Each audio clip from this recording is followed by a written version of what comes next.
Este es nuestro sexto módulo. La idea es hablar de derechos humanos y derechos de las mujeres, pero primero me gustaría presentarme. Mucho gusto para todas. Yo soy Yoldana Cabanzo, soy psicóloga egresada de la Universidad Nacional de Colombia. He estado en distintos proyectos de cooperación internacional con el fin de proteger y acompañar víctimas de violencia de género, generar programas comunitarios de prevención de violencias de género y asimismo generar también procesos de promoción en la construcción de relaciones sanas dentro del hogar y la familia. Cuando nos pensamos la historia de la humanidad a lo largo del tiempo, lastimosamente nos vamos a dar cuenta que nuestra historia ha estado marcada por la guerra. Es por esto que en muchas épocas de la humanidad se ha buscado hablar acerca de la construcción de paz y de los derechos humanos.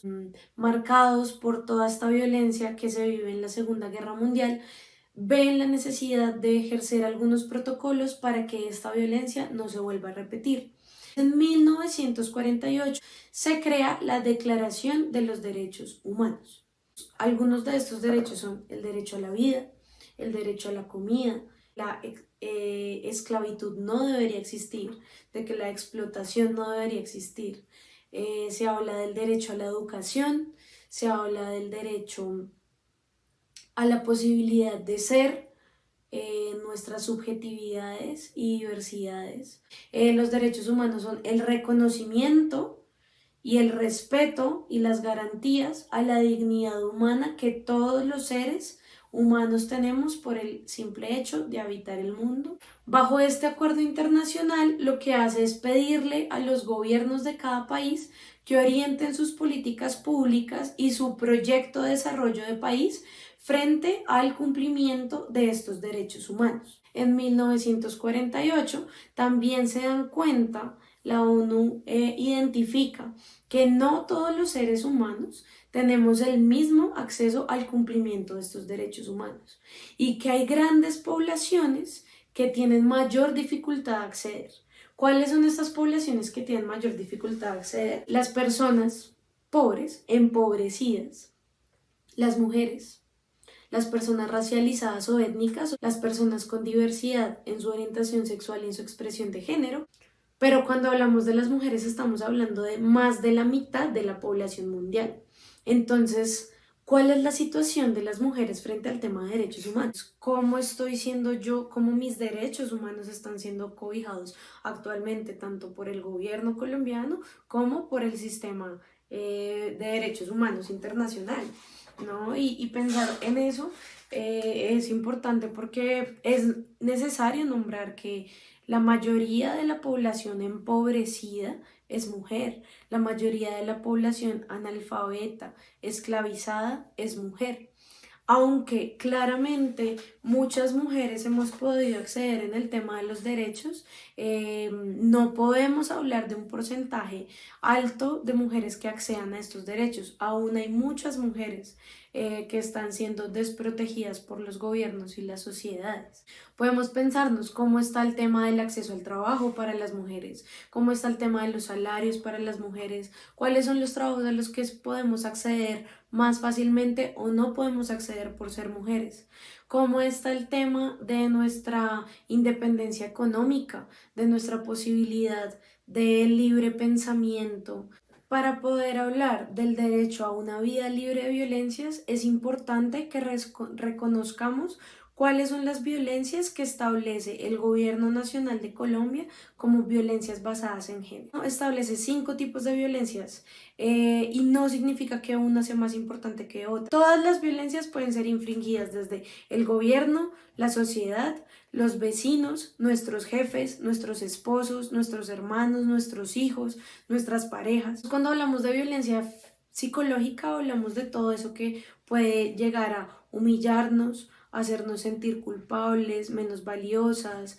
El maltrato psicológico es importante identificarlo, ¿no? Estamos hablando también de la violencia física, que muchas veces es la violencia que es más reconocida. Estamos hablando de la violencia económica, y es que yo trabaje y mi esposo se adueñe de mis ganancias, o porque es él el que trabaja, yo no tengo derecho a salir o a poder desarrollar mi vida. Estamos hablando de la violencia patrimonial, que mi pareja es muy celosa, entonces rompe mis cosas, rompe mi celular, rompe mi maquillaje.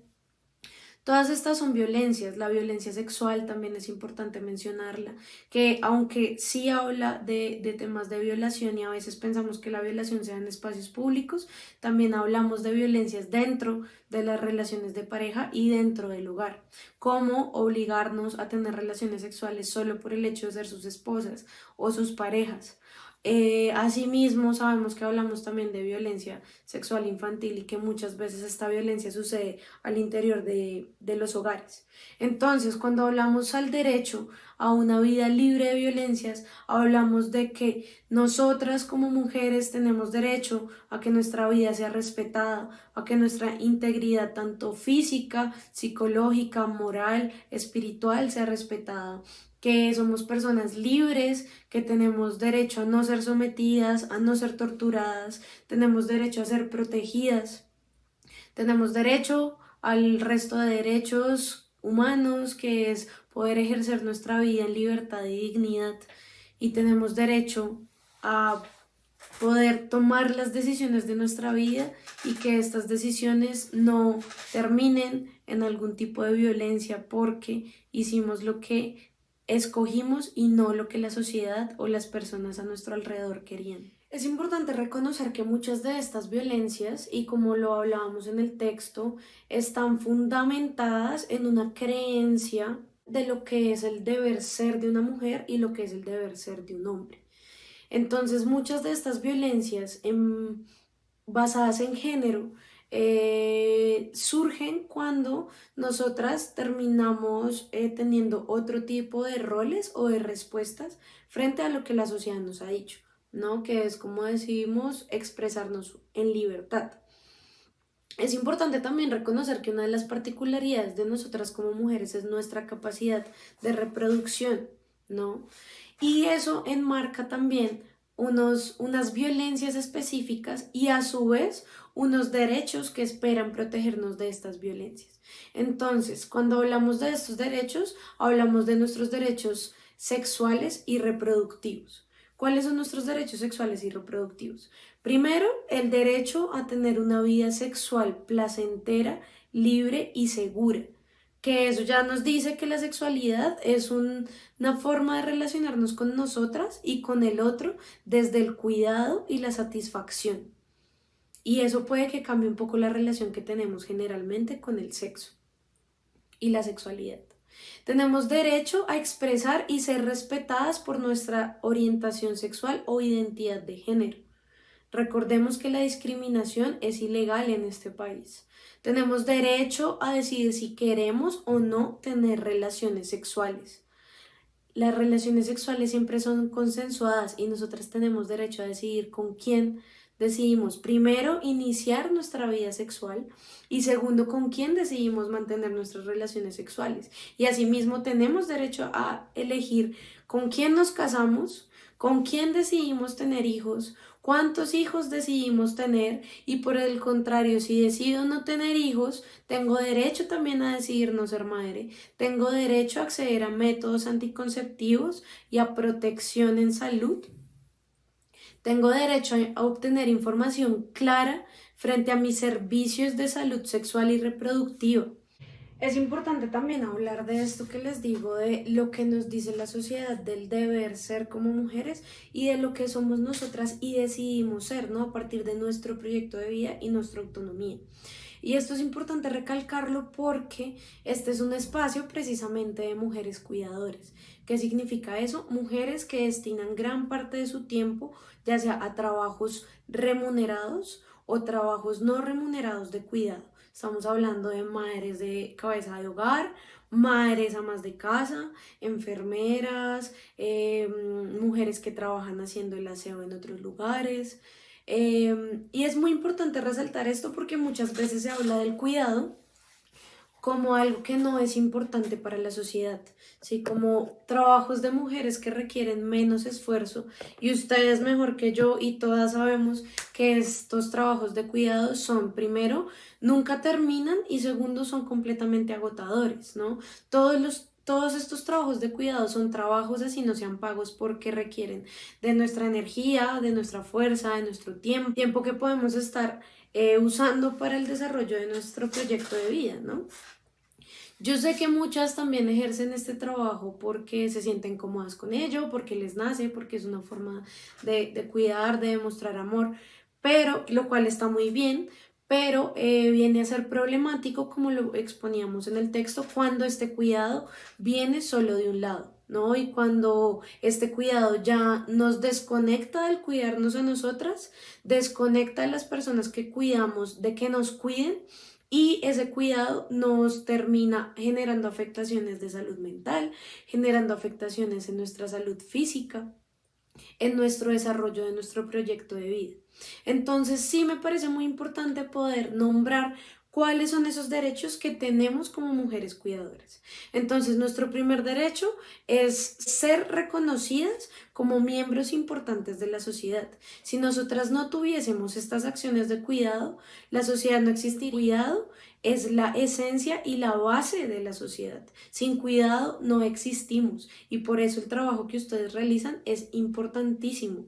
Tenemos derecho al autocuidado, que significa aprender en qué momento debemos poner límites, en qué momento debemos parar, en qué momento debo ocuparme también de mí, en qué momento necesito tiempo para el descanso, para el ocio, ¿no? Para el placer también, porque eso también es la vida. Tenemos derecho a formarnos y a capacitarnos para el cuidado. Tenemos derecho a recibir información por parte de profesionales sobre los recursos disponibles. Hay distintas instituciones que nos pueden ayudar también a formarnos, como la Secretaría de la Mujer, como las Casas de la Equidad, como el SENA también.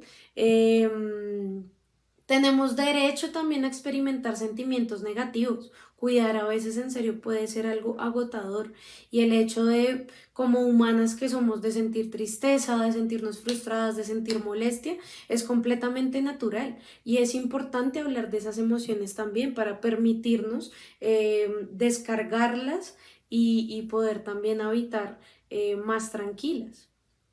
Tenemos derecho a poner límites a las demandas de los otros, ¿sí? Y a reconocer también nuestros propios límites, que es muy importante. Tenemos derecho a entender que no todo lo podemos hacer solas y tenemos derecho a pedir ayuda, ¿sí? Si habitamos un hogar en el que el tema del cuidado requiere unas cargas pesadas, estoy segura que no eres la única en tu familia que pueda también ayudar con esas cargas, ¿no? Que ni siquiera es ayudar, es trabajar juntos como una organización que es una familia de una forma equitativa, ¿no? No es solo tu responsabilidad el cuidado de la casa, tienes derecho a dedicarte tiempo sin sentirte culpable, tú también eres una persona valiosa, tienes derecho a expresar tus sentimientos, a decir que estás cansada. Tienes derecho a equivocarte, todos somos humanos. La exigencia a las mujeres de que seamos perfectas es una carga muy fuerte para nosotras. Tienes derecho a ser tratada con respeto, ¿sí? Así cuides a una persona, esa persona no tiene derecho a humillarte, a herirte o a ser grosera contigo. Tienes derecho también a cuidar tu futuro. Piensa que tú, si eres una mujer cuidadora, ¿qué pasa si te enfermas? ¿Qué pasa si te llegas a desgastar? Si tú no estás ahí, tienes que priorizarte tú para poder cuidar a otros. Eres importante, recuérdalo. Bueno, mujeres, espero que esta información les sea útil, no solo para estar repitiendo estos mismos carretazos, sino para aplicarlos en nuestra vida. Preguntémonos cuáles son los tipos de labor de cuidado que hago y cómo me cuido frente a la sobrecarga de cuidado, cómo me cuido frente al tema de las violencias de género. ¿Reconozco mis derechos? Es importante también que sepan que todos estos derechos que hablamos los pueden encontrar en internet o pueden también, hay instituciones gubernamentales que les pueden dar más información sobre estos, como la Secretaría de la Mujer. Fue para mí un placer acompañarlas, les envío un abrazo y muchos éxitos en su vida. USAID y PNUD, en convenio con la Secretaría de la Mujer, Adelantan el programa Vecinas, Trabajemos Juntas, con el apoyo de Confecop y Cometa.